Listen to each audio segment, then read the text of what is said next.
ఆహ్లాదకరంగా తయారు చేసి దీన్ని స్వచ్ఛందంగా వీళ్ళు మెయింటైన్ చేయడం చాలా ఆనందకరంగా ఉంది. ఇటువంటి నిర్మల్ జిల్లా ఖానాపూర్ మండలంలోని పాత ఎల్లాపూర్ అంబేద్కర్ విగ్రహ ఆవిష్కరణ అనంతరం ఖానాపూర్ ఎమ్మెల్యే బొజ్జు పటేల్ మీడియా సమావేశం నిర్వహించారు. ఈ సందర్భంగా బీజేపీ రాష్ట్ర అధ్యక్షుడు రామచంద్రరావు చేస్తున్న వ్యాఖ్యలపై ఆయన తీవ్రంగా స్పందించారు. ఖానాపూర్లో కాంగ్రెస్ కు స్పష్టమైన మెజారిటీ ఉందని, రాజకీయంగా ప్రజల ఆశీర్వాదమే తమ బలమని తెలిపారు. మున్సిపల్ చైర్మన్ ఎన్నికలపై వచ్చిన వ్యాఖ్యలను ఖండిస్తూ ఘాటు విమర్శలు చేశారు. కులం, మతం పేరుతో రాజకీయాలు చేయడం సరికాదని హెచ్చరించారు. అభివృద్ధి విషయాల్లో రోడ్లు, ఉపాధి హామీపై స్పష్టమైన చర్యలు తీసుకోవాలని డిమాండ్ చేశారు. ఉపాధి హామీ పూర్తి స్థాయిలో అమలు చేస్తే తాను ఎన్నికల్లో పోటీ చేయనని సవాల్ విసిరారు. మీ దాంట్లో చైర్మన్ చేయలేకపోయావు, నువ్వు 2 కోట్ల కమ్ముడు పోలేదా?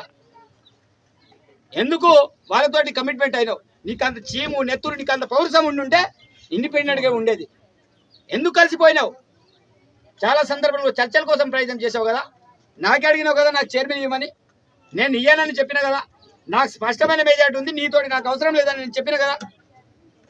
మరి నా స్పష్టమైన మెజారిటీతో నేను చైర్మన్ తీయడానికి నేను ఆ రోజు కాదు, ఫస్ట్ సారి ఆ మొగోడ్లాగా నేను ఫస్ట్ సారి ప్రజలందరూ ఇచ్చిన తీర్పు ఫస్ట్ సారి నేను వచ్చిన, రెండవసారి కౌన్సిల్ పిలిస్తే రెండవసారి మొగోడ్లాగా వచ్చిన, మూడోసారి పిలిచిన నేను వచ్చిన, నాలుగోసారి నేను పిలిచి వచ్చిన.